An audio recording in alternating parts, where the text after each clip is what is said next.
Let us check up audit strategy, audit planning, and audit program. Before going further, let us check up what is audit process.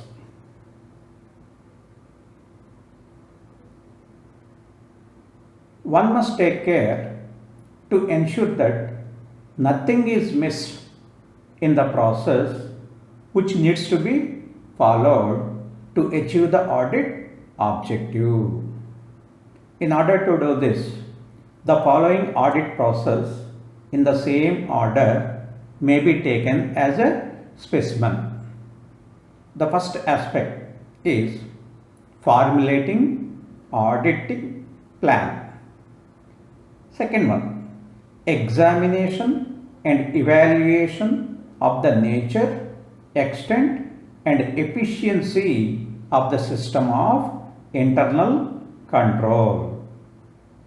Third one, ascertaining the arithmetical accuracy of the books of accounts.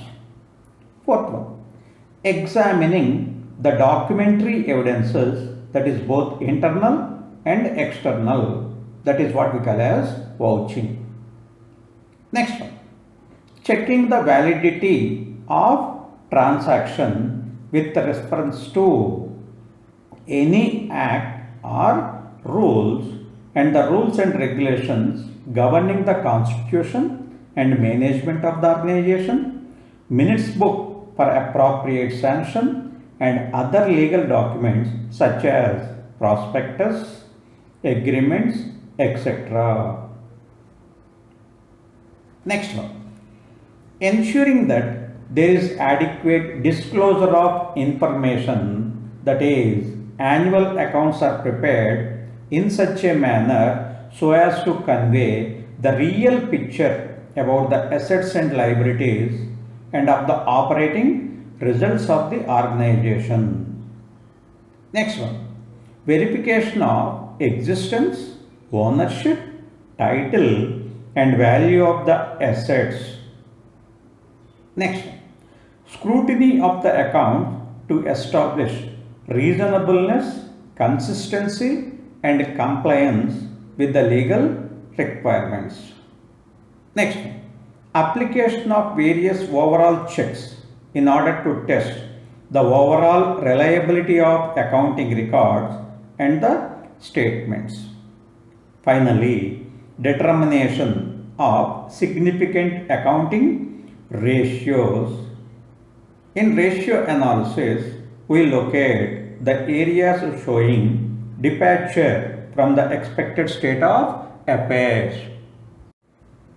The following terms are of importance, that is, audit strategy, audit plan, audit program, audit procedure and audit techniques. Let us check out the relationship among these terms. For every entity, one single audit strategy is required. For one single audit strategy, it requires a detailed plan. A single audit plan requires a audit program. One single audit program requires a set of audit procedures. For implementing one single audit procedure, a set of techniques may be required. Now, let us check up one by one. Audit strategy. The process of establishing the overall audit strategy assists the auditor to determine such matters as follows. One is employment of qualitative resources.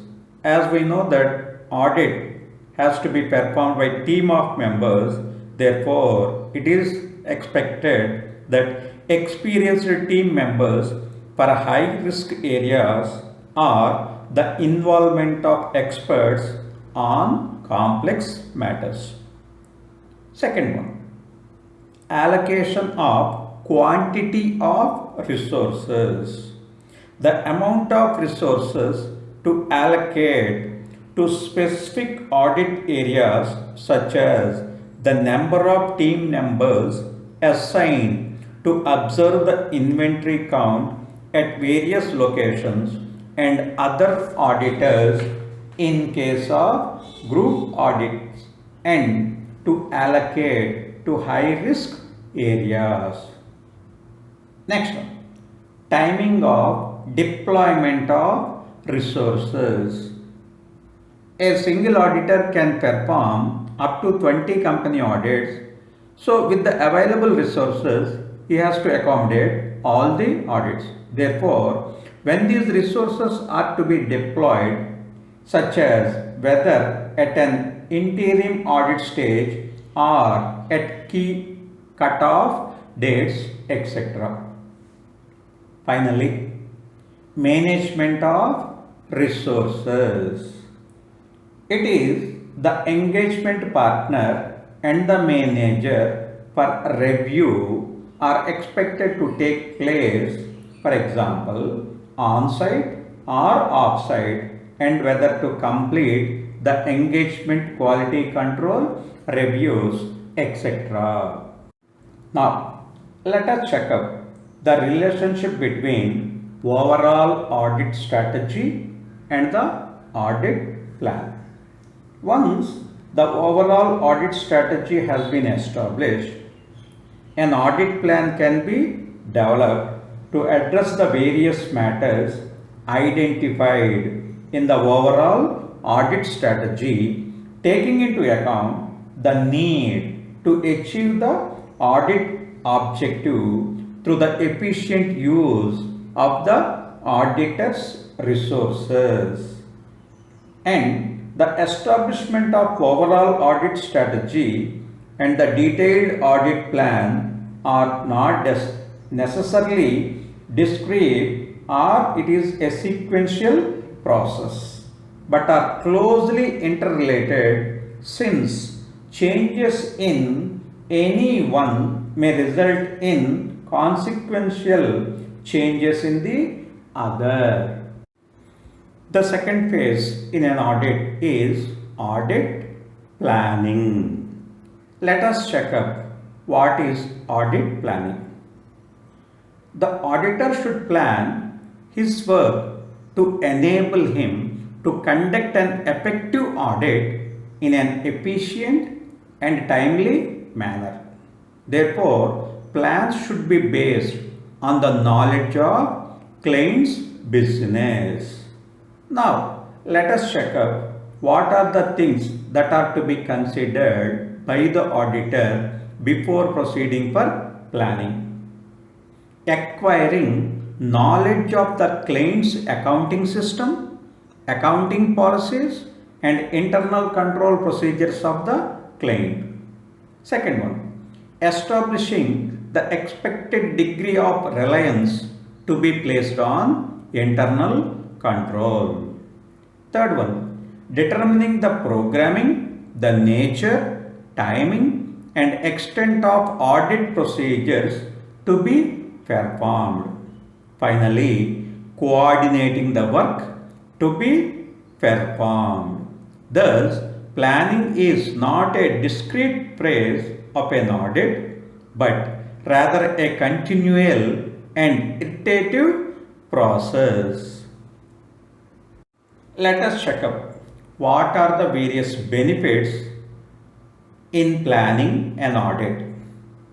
First one, attention can be placed to all important areas. Second one, timely resolution of potential problems. Third one, proper organization and management of audit engagement. Fourth one, proper selection of engagement team members depending upon the complexity of the work. Fifth one, direction, supervision of engagement team where the quality will be determined based on the direction and supervision.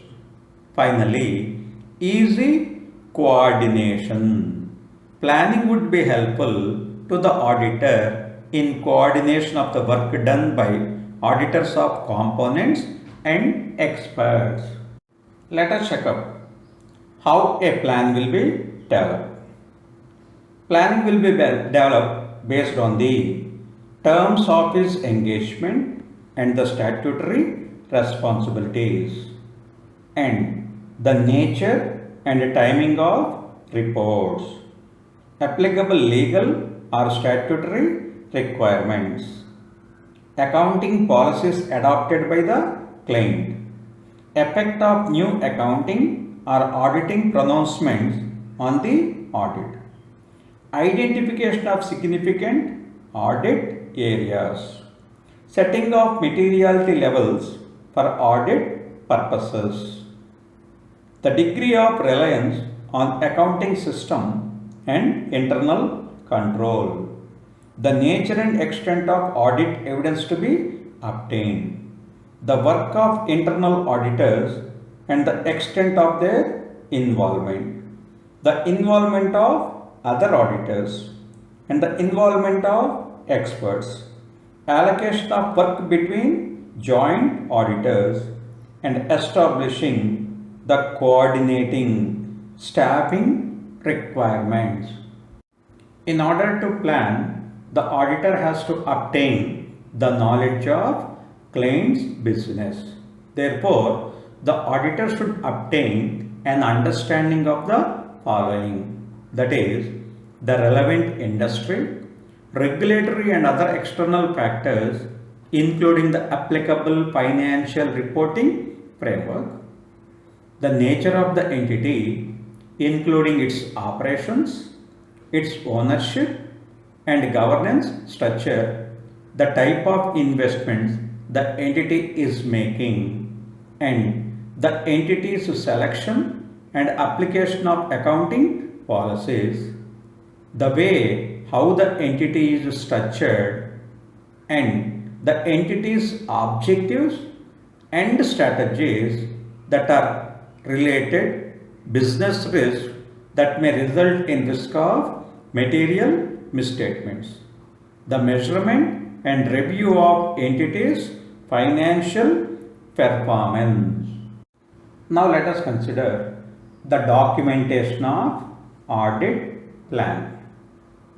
The auditor should document the overall audit strategy, the audit plan, and any significant changes made during the audit engagement to the overall audit strategy or the audit plan and the reasons for such changes.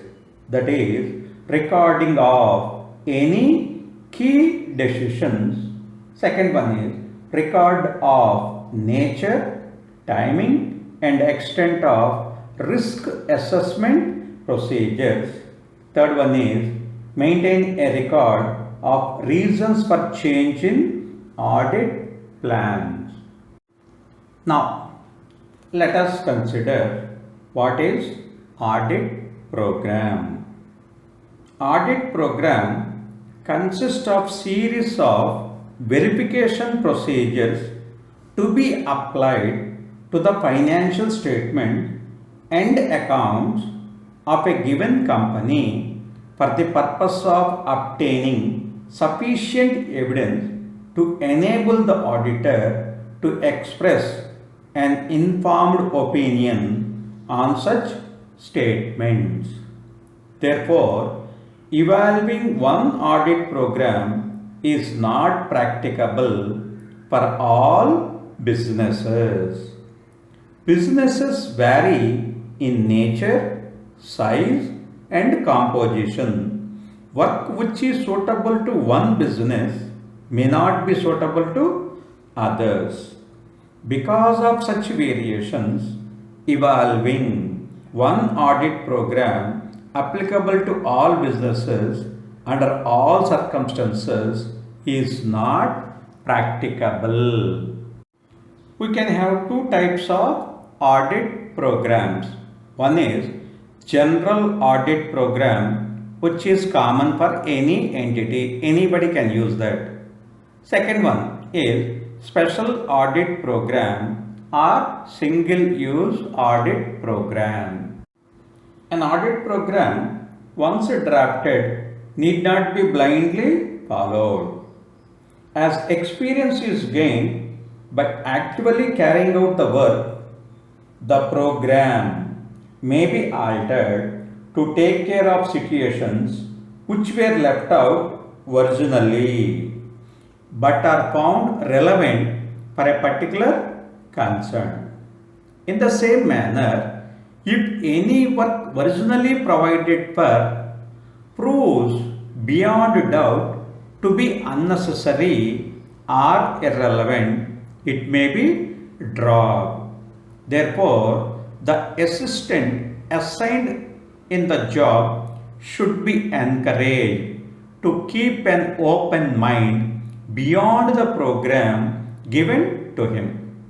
He should be instructed to note and report significant matters coming to his notice to his seniors or to the partners or the proprietor of the firm engaged for doing the audit, that is, the engagement partner.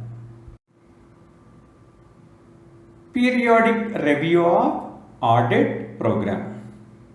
There should be periodic review of audit program to assess whether the same continues to be adequate for obtaining requisite knowledge and evidence about the transactions.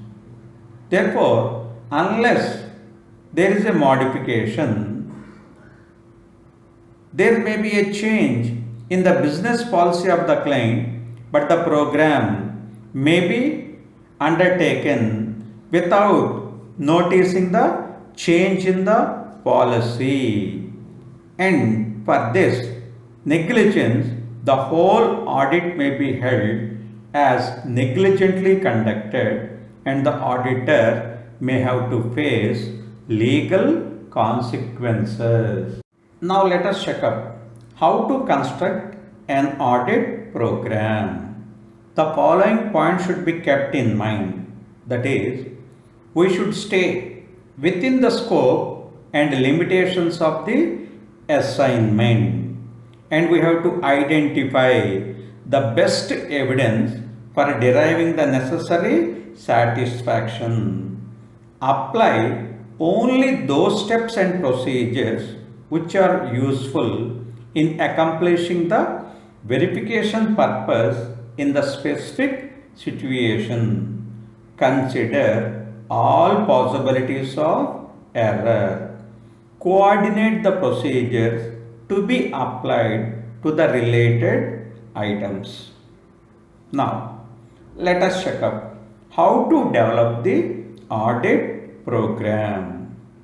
Audit program should be in a written form by indicating the objective and should be capable of giving instructions to assistants.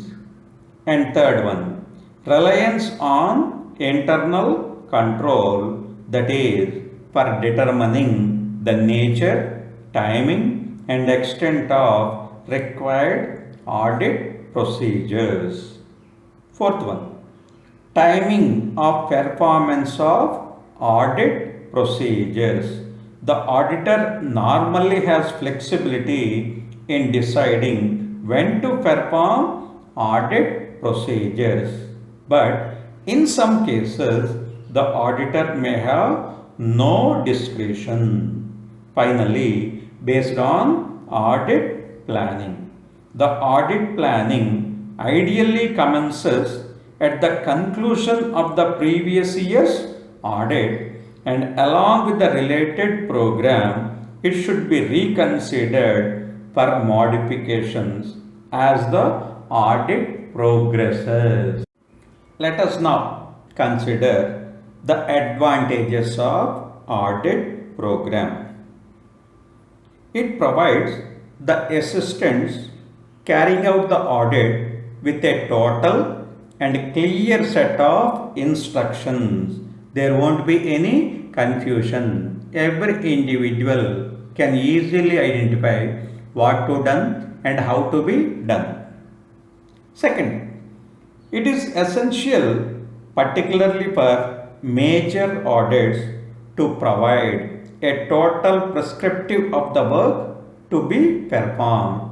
Audit program is mostly helpful in case of huge organizations rather than a small entity.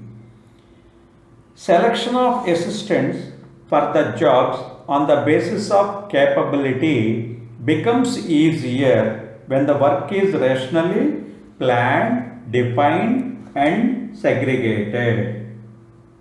Next one. Without a written and predetermined program, work is necessarily to be carried out on the basis of some mental plan where there will be always a danger of ignoring or overlooking certain books or records or some areas. Next, the assistants, by putting their signature on program, accepts the responsibility for the work carried out by them. It is necessary the work done may be traced back to the assistant. Next advantage. The principal can control the progress of various audits in hand by simply examining the audit program. It serves as a guide for audits to be carried out in the succeeding year. And it serves as evidence in the event of any charge or negligence being brought against the auditor. Sometimes clients may blame that the auditor was negligent. If such be the case, this audit program will help him to convince or to establish that there is no negligence on the part of the auditor. Let us consider the disadvantages of audit program. The first one, the work may become mechanical and assistants may carry out the work without any understanding of the objects for such parts of the work or in the whole audit scheme. Second one, the audit program often tends to become rigid and inflexible. Sometimes business may change in its operations, but the old program may still be carried on. Sometimes changes in the staff or internal control may render precaution necessary at the points different from those originally described or prescribed. Next, inefficient assistants may take shelter behind the program, that is, depend deficiencies in their work on the ground that no instruction in the matter is contained therein. No individual will accept their deficiencies, but they will blame the audit program. Last one, a hard and fast audit program may kill the initiative of efficient and enterprising assistants. Now, let us check up one more important area, that is audit planning and materiality. Materiality is an important consideration for an auditor to evaluate whether the financial statements reflect a true and fair view or not. As for SA 320, materiality in planning and performing an audit requires that an auditor should consider materiality in its relationship with audit risk while conducting an audit. It may be noted that auditors' assessment of materiality and audit risk may be different at the time of initially planning of the audit as against the time of evaluating the results of audit procedures. Therefore, the concept of materiality may vary from the beginning to the ending stage. As the process of work increases, then there may be a changes in materiality. Now, let us consider what are the determining factors of materiality and performance materiality. When establishing the overall audit strategy, the auditor should determine materiality for the financial statements as a whole. That is, he has to consider all the assets and liabilities, incomes and expenses. Then only he has to give the conclusion or his opinion. Now let us consider performance materiality.